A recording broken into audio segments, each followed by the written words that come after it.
Jésus a commencé son ministère en disant « Le temps est accompli, le royaume de Dieu est proche, repentez-vous et croyez à la bonne nouvelle. » Donc une vision du royaume est vraiment nécessaire.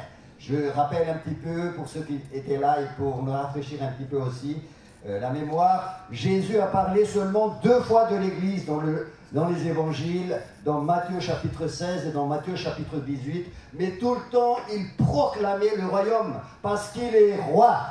Amen. Il est roi, il a dit, mon royaume n'est pas de ce monde. Si mon royaume est de ce monde, mes disciples auraient combattu afin que je ne sois pas livré. Mais mon royaume vient du ciel, mais ce royaume s'installe ici et maintenant. Amen. Il est avec toi, il s'approche de toi, il vient en toi, il habite en toi.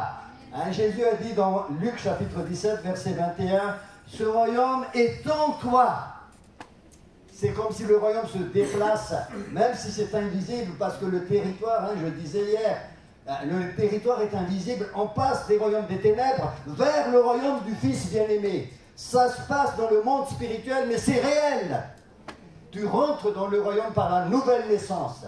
Donc la croix est nécessaire. La puissance de la croix est nécessaire pour nous libérer, délivrer, mais nous fait passer tout de suite dans le royaume de Dieu. Et quand tu es dans le royaume de Dieu, Jésus règne avec toi. Tu amènes ce royaume partout où tu passes.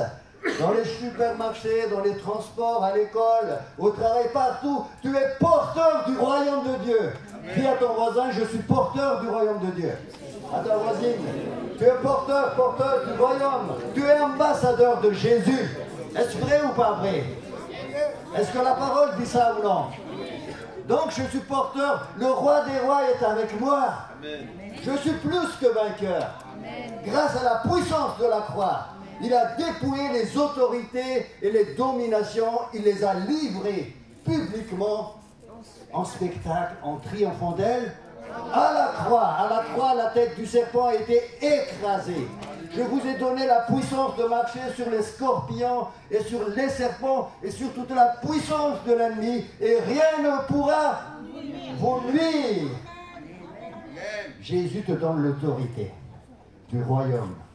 Avant de partir, il a dit ceci: tout pouvoir m'a été donné dans le ciel et sur la terre. Donc il a tous les pouvoirs. Il est monté au ciel. Et il a dit ceci dans Éphésiens chapitre 1er, vers le verset 20. Il a dit qu'il n'y a pas de nom au-dessus du nom de Jésus, qui peut être prononcé dans ce siècle présent et dans les siècles à venir. Il n'y a pas d'autre nom au-dessus du nom de Jésus. Alléluia! Le nom de Jésus est au-dessus de tout nom. Amen. Et il a dit, quand il est ressuscité, tout pouvoir m'a été donné dans le ciel et sur la terre. Pas un partiel de pouvoir, tout pouvoir. Il tient le monde. Et il dit, faites de toutes les nations des disciples. Il te donne le mandat. Il te donne l'autorité. Et est-ce que tu as l'autorité? Ce n'est pas en toi. L'autorité prend sa force et sa puissance dans celui qui donne. Il te délègue. Donc, aie confiance, parce que tu es fils et fille de Dieu, co-héritière. Amen. Amen. Alors tout ça, c'est un petit peu un rappel. Hein. Je vous ai parlé un petit peu aussi du Saint-Esprit sur nous. Dans tout ce que Luc a écrit, il parle du Saint-Esprit comme un revêtement de puissance. L'Esprit qui tombe sur nous comme un équipement spirituel pour faire les œuvres du Seigneur, parce que nous sommes mandatés. La vision est royaume de Dieu. Hein, l'apôtre, c'est celui qui est envoyé en expédition militaire pour apporter à la culture du royaume. C'est ça le sens de l'apostolat dans le contexte grec. Hein, c'est celui qui est envoyé pour amener la culture. L'évangile, c'est la bonne nouvelle qui annonce quoi? Qu'un roi vient. Amen. Qu'un roi vient. Et le roi, c'est Jésus. C'est comme ça que ce terme évangile a été utilisé dans le monde romain. C'est pour annoncer la venue d'un roi. C'est comme ça. Donc nous, on a oublié tout ça. On s'est focalisé sur l'évangile du salut. Jésus nous a sauvés pour rentrer dans le royaume de Dieu. Et pour apporter ce royaume, cette puissance du royaume, parmi nous, au milieu de nous, en nous, pour que Jésus règne. Et quand Jésus règne, les démons sont expulsés. Et l'amour de Dieu remplit nos cœurs. La compassion de Jésus. Les malades sont guéris. et les perdus sont sauvés. Et nous avons cette mission, les amis. C'est très important, et je disais aussi hier que Ecclésia, dans le monde grec, hein, vous vous rappelez, Ecclésia, c'est le gouvernement de la ville. Est-ce vrai ou pas pour ceux qui ont lu les écrits d'Aristote, de Platon et des Grecs anciens? C'est comme ça. Ils gèrent la ville à partir de l'Ecclésia. Et Jésus a choisi ce mot pour désigner son Église, le peuple du royaume. Est-ce que tu fais partie de l'Ecclésia? Bien sûr. Donc tu es appelé à influencer la ville, là où tu es. Amener le royaume de Dieu aussi. Oui, vu comme cela, on voit qu'on a été formaté par autre chose pour penser autrement. Et je pense que dans les temps qui sont les derniers, le Seigneur ramène cette vision apostolique. Apostolique, c'est le troisième mot que j'ai utilisé aussi. C'est une vision que Jésus avait qui consiste à envoyer la culture du royaume. Apostolos, c'est envoyer, apostello, c'est envoyer, apostolos, c'est celui qui est envoyé. Et dans cette vision-là, c'est une guerre. Mais la guerre, dans la guerre, d'habitude, dans une guerre, on ne sait pas l'issue. Mais dans cette guerre-là, on sait déjà l'issue. L'ennemi est déjà vaincu. Ce n'est pas une guerre où on combat pour savoir qui va avoir la victoire. Non, l'ennemi a été déjà vaincu il y a 2000 ans. C'est un fait historique et juridique. Un fait historique et juridique. Dis à ton voisin, c'est un fait historique et juridique. C'est au passé. C'est au passé. Qu'est-ce qu'on a à faire? C'est de s'approprier par la foi cette victoire accomplie à la croix. Jésus n'est pas monté sur la croix pour lui, c'est pour nous. Hein? Jésus est monté sur la croix pour nous donner la justification par la foi. Et ensuite, le pouvoir de remporter la victoire sur l'ennemi parce qu'il a été déjà vaincu. Je disais comme illustration une fois, avec les amis, j'ai dit, imaginez-vous qu'au moment où il y avait le débarquement, hein, en France, hein, c'était, peut-être que certains ont vécu ça, je ne sais pas, non, c'est un peu loin. Mais quand il y avait le débarquement, beaucoup de personnes étaient dans les caves parce qu'ils ne savaient pas ce qui allait se passer, ils avaient peur, parce qu'ils étaient sous occupation. Et quand le débarquement est arrivé, les Américains, les Anglais sont rentrés, ils ont libéré surtout la partie ouest de la France. Ils sont rentrés vers l'intérieur et ils ont crié victoire. Mais ceux qui étaient en dessous, ils ne savaient pas. Ils étaient toujours comme ça, hein, dans les caves, sous les tables. Ils ne savaient pas parce qu'ils ne savaient pas la vérité. Quelques temps plus tard, la France a été libérée complètement de l'occupation. Et peut-être que certains étaient encore sous la cave. Parce qu'ils ne savaient pas la vérité historique et juridique. Jésus est mort à la croix il y a 2000 ans. C'est une vérité historique et juridique. Il nous a donné la justification par la foi. C'est par la foi que vous êtes sauvés, par grâce au moyen de la foi. Il nous a donné aussi la victoire sur la chair, sur le diable. Amen. Donc, il faut juste vous approprier. Alléluia. Levons les mains ensemble vers le Seigneur, tous ensemble. Hein, vous savez, dans le terme « tous ensemble » ou « d'un commun accord », je disais hier, il y a ce terme d'unité, il y a cette vision de l'unité, à l'unisson, avec passion, avec le Saint-Esprit qui gouverne l'Église, qui conduit l'Église. Tous ensemble, nous louons le Seigneur et nous voulons lui donner la première place ici. Seigneur, merci maintenant de bénir chacun de nous. Merci parce que tu es au milieu de nous, tu es en nous, tu es présent, tu remplis la salle de ta présence, de ton onction, de ton amour. Au nom de Jésus maintenant, les ténèbres reculent au nom de Jésus. Tous les ténèbres reculent maintenant par la puissance du nom de Jésus. Aucun domaine de ta vie n'est plus sous les ténèbres parce que Jésus est ici. Merci Saint-Esprit pour ta grâce maintenant. Viens maintenant apporter la lumière, la compassion, la restauration et aussi une vision nouvelle. Merci pour ton amour Seigneur. Merci de faire descendre le Saint-Esprit qui est déjà là, encore plus de toi cet après-midi dans le nom de Jésus. Amen.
sur la commune, sur la ville, en tant qu'ecclésia. Vous êtes des ecclésias, vous êtes de cette assemblée qui gouverne avec la puissance du royaume de Dieu. Et nous voulons déclare dans ta commune, déclare dans ta région, dans l'île de France, que Jésus nous donne les clés du royaume.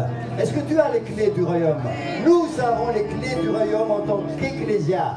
Et Seigneur, nous déclarons maintenant que nous voulons lier l'ennemi sur ce territoire qui t'appartient. Nous voulons lier l'ennemi dans le nom de Jésus. Ce que vous liez sur la terre sera lié dans les cieux. Nous voulons lier l'ennemi qui bloque l'annonce de l'évangile. Que l'évangile soit annoncé avec puissance. Que des portes s'ouvrent. Et que Seigneur, sur chacune des personnes ici, quand les personnes ouvrent leur bouche, qu'il leur soit donné d'annoncer l'évangile avec hardiesse, avec onction, avec amour. Des paroles de délivrance, des paroles de restauration, des paroles qui font passer de la mort à la vie. Proclame dans ta famille, dans ton village, dans ta ville, que Jésus te donne l'autorité et que tu proclames le nom de Jésus. Alléluia. Amen. Amen. Acclamons encore le Seigneur. Amen.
Déclarer des paroles prophétiques sur toute la France, c'est ça la vision que Dieu nous donne du royaume. Hein. Quand je dis nous, c'est tous ensemble. Nous voulons porter le regard du Seigneur. Le Seigneur veut toucher ta commune, ta ville, ta famille, ton village.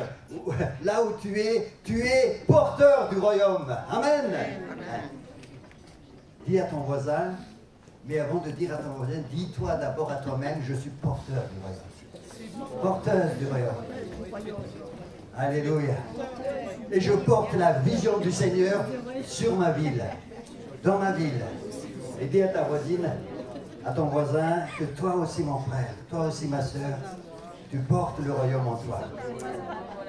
Amen.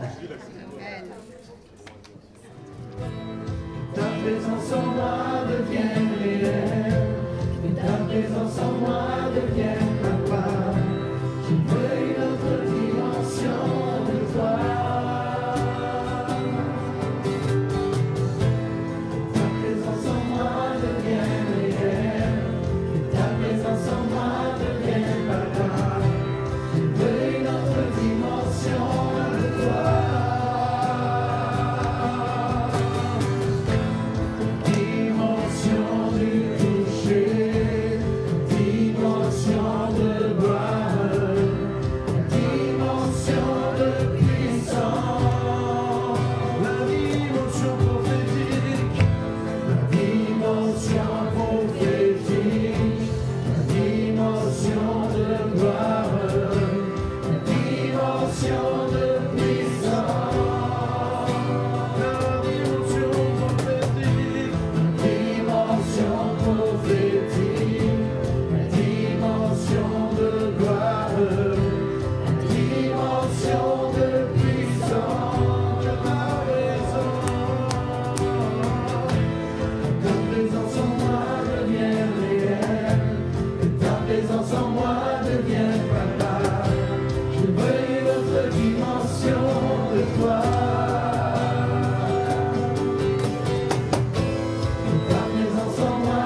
vous représentez et voilà, vous recevez cette bénédiction, cette déclaration, Seigneur, et pour ces communautés, ces églises, là où tu es présent, tous les dimanches, Seigneur, et même pas seulement les dimanches. Nous voulons, Seigneur, proclamer, déclarer que c'est toi qui bâtis ton église.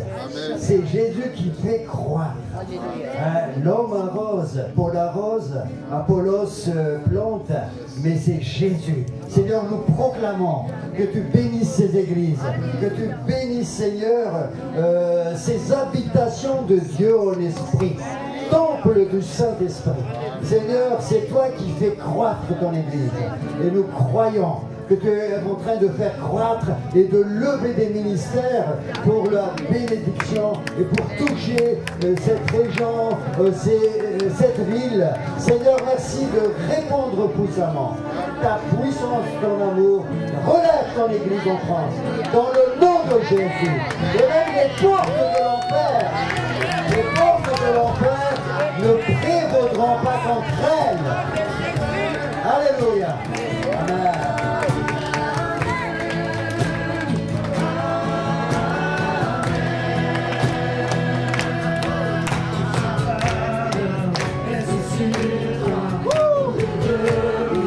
Génération de ta famille, de tes enfants et les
sel de la terre, sel et lumière de la terre.